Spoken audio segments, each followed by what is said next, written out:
Hi, my name's Sydney, and I'm going to be doing my Chapter 3 review on picture books. So picture books are really good when you're trying to introduce new vocab that may be above their independent reading level. And this is because pictures are just an aid for the text. So you can predict and infer and just see how the characters are feeling. There's all kinds of like pictures that just you're like, oh, what are they doing there? Or what do you think's going to happen next? Or how do you think they feel? And then on the next page, the text is like just online with what you just answered. So that really helps you figure out new words and stuff. Um, so I like the way that the book said it, that the pictures help you interpret and extend the text. So there was I don't know how you say his name, Caldecott or something like that. And he was an illustrator that he like drew outside of the borders of the page. So they named an illustration award after him. And I looked at all the books that were in the chapter and the pages after that received that award. And you just really can't see, like when you're looking online or on ebooks and stuff, we rent a lot of them, and you just can't tell like all the different mediums and if it was like pencil or charcoal or anything like that. So I just love to get my hands on some of these books. I knew some of them, like that Goodnight Moon one. My mom read me that book every night when I was little. So the turning point for picture books was 1930, and within the same timeline as just children's books, in terms of higher quality and people really understanding the needs of children. So this happened with Beatrix Potter, and she wrote the Peter Rabbit books.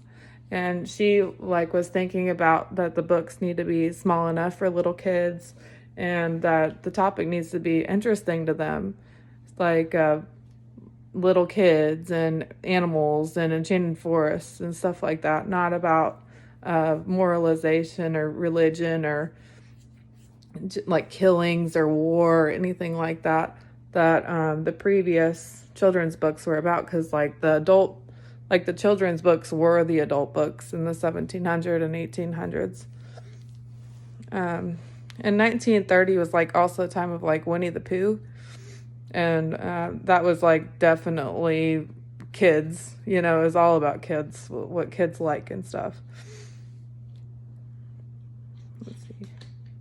So the development of illustrations really turned around, because at the point of Caldecott's illustrations, they were using wood I don't press marks. I don't know exactly what it all entails.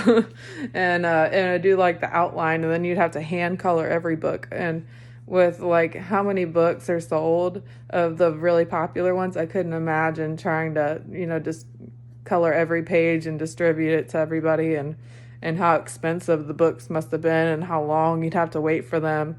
And they didn't have airplanes and stuff like that, and UPS trucks, so I imagine there wasn't very many kids with these books if you had to hand color them. And so when they switched the coloring and just the ink being you had to change the colors and stuff, when they switched over from that, it really helped the books be less expensive and time consuming, and you could make more of them. And they did that through photography and laser scanners. And that really increased the quality of the art too, because it became more like a real life picture. And then when computer illustrations took off, it really changed the game and made a new art medium. So the next section is toy books. And I've never heard of books being called toy books, but that makes a lot of sense when you look at board books and the books with cloth in it and mirrors and stuff for babies and little kids. So I was a preschool teacher, and I'm pretty aware of all those books, like Color Zoo, They introduce shapes and then it turns into animals and stuff all through the book. That's my son's favorite book. I must have read it like 100 times. And then I had Pat the Bunny too. I couldn't believe that book was made in 1950. But I did that with my 2-year-old class and they loved it. There's like a little place in the book where you could like try on the mother's ring and the bunny had a little tiny book and you could like flip through the pages and read the little pages. My 2-year-olds would laugh their heads off at that book. Hey, so I'm not going to talk about chapter 3 anymore. I've already talked about it a lot. So how you can use picture books in the classroom. It's really, really helpful for your English language learners, your struggling readers, and your early readers. So like kindergarten through 2nd grade. And this is because the pictures extend the text so much and they have a lot of problems with just vocab and phonics skills that they haven't learned yet. And then like sentence structure and syntax and all that stuff. And if, with the culture, that the book style and predictions and all that kind of stuff is already really hard.